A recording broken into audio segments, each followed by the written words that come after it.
This is Charles and David Koch, oil barons with personal fortunes of over $21 billion each. But perhaps their greatest achievement is helping convince the world that global warming doesn't exist. In the early 1990s, a scientific consensus began to emerge that burning fossil fuels, such as oil and coal, was changing the Earth's climate.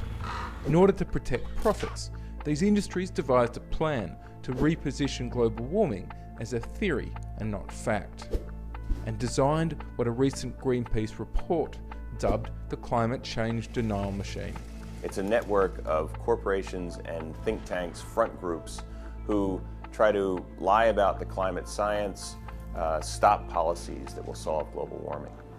Of all the dirty energy money that's coming into Washington trying to influence policies, Koch is the worst. Koch is the largest donor, and nobody's ever heard of him.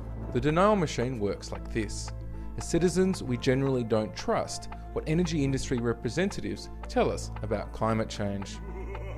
But we do trust these messages when given to us by experts or by our peers. In 2007, Koch paid scientists to publish a bogus study that polar bears weren't being affected by climate change. They've invested millions of dollars turning George Mason University into what Mother Jones magazine called a haven for climate deniers, and even underwritten denier conferences. But while the UN's Intergovernmental Panel on Climate Change brought together over 600 authors from 40 countries for their latest report, renowned skeptic Steve Malloy admits that his side is vastly outnumbered.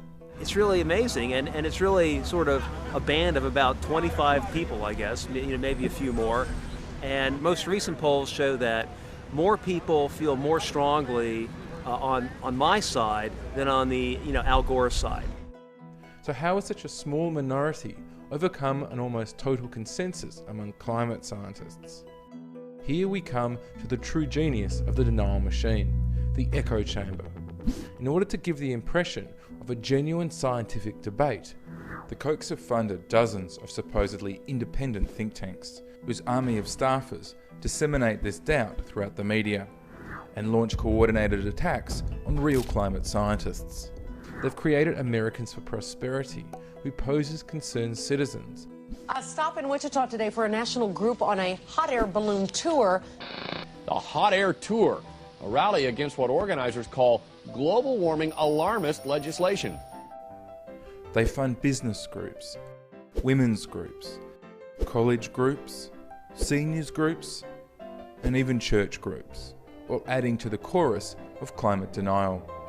Add to this the tens of millions the Kochs have funneled into lobbying and political donations, and it's not hard to see why no political action has been taken. The denial machine, it can't change the science, but its brilliance in shaping public opinion has helped the Kochs' income soar, while the rest of us get taken for a ride.